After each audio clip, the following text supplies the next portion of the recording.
அடியன் ஸ்ரீமதே ராமானுஜாய நமஹ. நம்ம இப்போ திருமாலை பார்த்துட்டுருக்கோம். அந்த திருமாலையில் 2வது பாசுரம் பச்சைமா மலைபோல் மேனி. பஞ்சவர்ணம்னு சொல்லுவாங்க. பஞ்சவர்ணம்னா 5 வர்ணங்கள் கொண்டது. அந்த பஞ்சவர்ணத்தை அந்த பாசுரத்தில் பார்க்கலாமா அப்படின்னு ஒரு முயற்சி. பச்சை, வெண்மை, சிவப்பு, கருமை, மஞ்சள், இது 5 தான் பஞ்சவர்ணம் அப்படின்னு சொல்கிறது. ஸோ இந்த 5 வர்ணங்களை இந்த பாசுரத்தில் நம்ம பார்க்கலாமா, ஐடென்டிஃபை பண்ண முடியுமா? பச்சை மாமலை பச்சை இருக்கு. ஓகே, சிகப்பு கலர், கரெக்ட், வெரி குட். பவளவாய்ங்கிறது சிகப்பு கலர். ஓகே, ஆயர் கொழுந்து கருமை. செங்கன், செங்கன் அதுலேயும் செம்மை இருக்கு. ஓகே, இந்திரலோகம் வெண்மை. இங்கே இந்திரலோகம்ங்கிறதுக்கு என்ன அர்த்தம்னால் பரமபதம் தான். இந்த இதுக்கு வியாக்கியானத்தில் பார்க்கும்போது தெரியும். ஆக்சுவலாக இந்திரன் இருக்கக்கூடிய லோகம் இல்லை, க்ஷீராப்தி வெண்மை. ஓகே, இல்லை அது இதில் இல்லையே. பச்சை மாமலை போல் மேல பச்சை நிறம் தெரிகிறது. பவளவாய், அதே மாதிரி செங்கன், பவளவாய் கமலச் செங்கன் அப்படின்றனால செங்கன் செம்மையான கண். ஸோ அதுவும் சிகப்பு. இந்த பவளவாய்ங்கிறது நம்ம இன்னொரு இடத்துலையும் பார்த்துருக்கோம். படியாய் கிடந்து உன் பவளவாய் காண்பேனே அப்படின்னு நம்ம பார்த்துருக்கோம் இல்லையா, திருவேங்கடையான்ட்ட. ஸோ அதுவும் நம்ம இங்கே நினச்சிக்கலாம். அதே மாதிரி கருமைங்கிறதுக்கு கண்ணில் கூட கருமை உண்டு. ஏன்னா அந்த கண்ணில் இருக்கக்கூடிய விழி இருக்க, அது நல்ல கருமையான ஒரு விழி இருக்குமா. ரொம்ப லட்சணமாக இருக்கிறவங்களுக்கு கண்ணில் இருக்கக்கூடிய பாவாயின்னு சொல்லுவாங்க. அது ரொம்ப கருமையாக இருக்குமா. ஸோ எம்பெருமானுடைய லட்சணத்துக்கு கண்டிப்பாக அது கருமையாகத்தான் இருக்கும் அப்படின்னு நம்ம கொள்ளலாம். அதே மாதிரி வெண்மை, மஞ்சள், இது 2 தான் நமக்கு இப்போது. திருமேனியை சொல்லும்போது அந்த திருமேனியில் எல்லாமே உண்டுன்னு அர்த்தம். எம்பெருமான் திருமேனியில் திவ்யமங்கள விக்கிரகம் அப்படிங்கிறது திருக்கையில் பிடித்த திவ்யாயுதங்களும் வைத்தஞ்சலன்னகையும் கவித்த முடியும் முகமும் உருவலும் ஆசனபப்தத்தில் அழுத்தின திருவடிகளுமாய் நிற்கிற நிலையே நமக்கு தஞ்சம் அப்படின்னு சொன்னார். ஸோ அந்த மாதிரி திருக்கையில் பிடித்த திவ்யாயுதங்கள் எல்லாம் சேர்ந்துருக்கு. அதே மாதிரி பிராட்டியும் சேர்ந்திருக்காள், திருவடிகள் இருக்குது, எல்லாமே உண்டு எம்பெருமானுக்கு திருமேனி அப்படின்னு சொன்னாலே. ஸோ அதனால் இவர் மேனின்னு சொல்லிட்டா. அப்புறம் பச்சமாமலை போல் மேனி அப்படின்ட்டார். அதனால் திவ்யாயுதங்களில் வெண்மையானது ஒன்று நமக்கு தெரியும் இல்லையா, பாஞ்சஜன்யம், சங்கம். அந்த சங்கம் வெண்மையானது. ஸோ அதனால் எம்பெருமானிடத்தில் இதில் பாசுரத்தில் வெளிப்படையாக இல்லைன்னாலும் திருமேனின்னு சொல்கிறதுனால வெண்மை உண்டு அப்படின்னு நம்ம கொள்ளலாம்.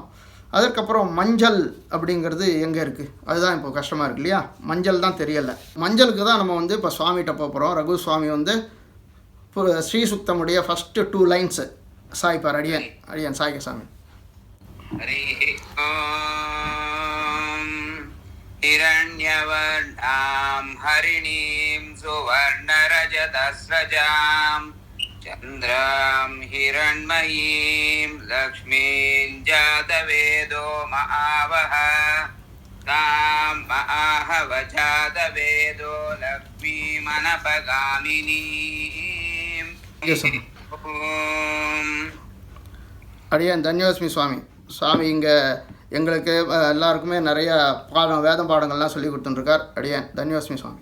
ஸோ இப்போது சுவாமி சேவிச்சார் இல்லையா, ஹிரண்யவர்ணாம் ஹரிணியும் சுவர்ண ரஜத ஸ்ரஜாம் அப்படின்ட்டு. பெருமாளுடைய மார்பிலே பிராட்டி இருக்காள் அப்படிங்கிறது அவன் மார்பு விட்டு பிரியில் இவ்வக்ஷரம் விட்டு பிரிவது அப்படின்னு அகாரத்துக்கு சொன்னாங்க.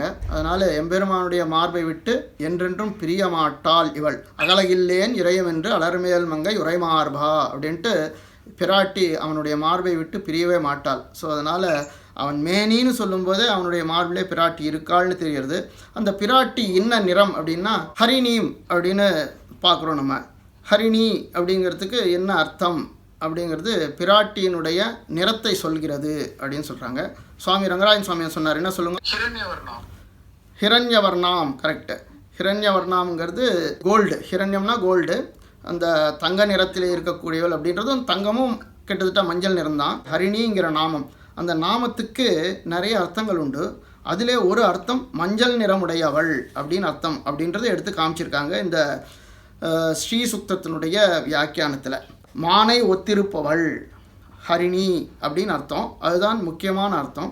ஆனால் ஒரு நாமாக்கு நிறைய அர்த்தங்கள் இருக்கிறதுனால இந்த ஹரிணி என்பதற்கு மஞ்சள் நிறமுள்ளவள் என்றும் பொருள் கொள்ளலாம் அப்படின்னு சொல்கிறாங்க. அது ஏன் அப்படி சொல்கிறாங்க அப்படின்னா லக்ஷ்மி தந்திரத்தில் பிராட்டியே சொல்லக்கூடிய ஒரு ஸ்லோகம் அது. ஹரிம் நயாமி கார்யேஷு நீயே ச ஹரிணா ஸ்வயம் சதா ஹரிணபாசாஹம் ஹாரிணி துரிதம் சதாம் அப்படின்னு ஒரு ஸ்லோகம்.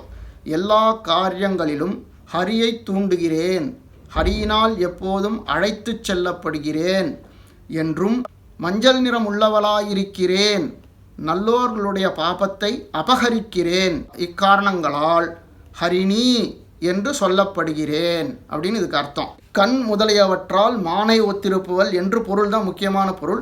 ஆனாலும் இந்த ஹரிணி என்பதற்கு இந்த லக்ஷ்மி தந்திரத்தில் இருக்கக்கூடிய இந்த ஸ்லோகத்தை கொண்டு மஞ்சள் நிறமுடையவள் என்ற அர்த்தத்தையும் சொல்லலாம் அப்படின்ட்டு வியாக்கியானத்தில் சொல்லியிருக்காங்க. பிராட்டி சேர்ந்திருப்பதனாலே மஞ்சள் நிறமும் இருக்கிறது அப்படின்ட்டு பஞ்சவர்ணங்களிலே இருக்கிறான் பெருமாள். ஸோ பஞ்சவர்ணம் பார்த்தோம். வெண்மை சங்கத்தில் இருக்குது, பச்சை அவர் பச்சைமா மலைபோல் மேனின்னு சொன்னார், சிவப்பு பவளவாய் செங்கன் இருக்குது, கருமை கண்ணிலேயே இருக்குது, 1000 கொழுந்துனாலும் கருமையை குறிக்கக்கூடியது. மஞ்சள் நிறம் எங்கே இருக்குது? பிராட்டியிடையே இருக்கிறது. ஸ்ரீசுக்தத்திலே அது சொல்லப்பட்டிருக்கிறது. அஷ்டோத்திரத்துலையும் இருக்குது. வசுந்தராமுதாராங்காம் ஹரிணியும் ஹேமமாலினியும் அப்படின்ட்டு மங்களகரமாக மஞ்சள் நிறத்தோடு இருக்கிறாள்.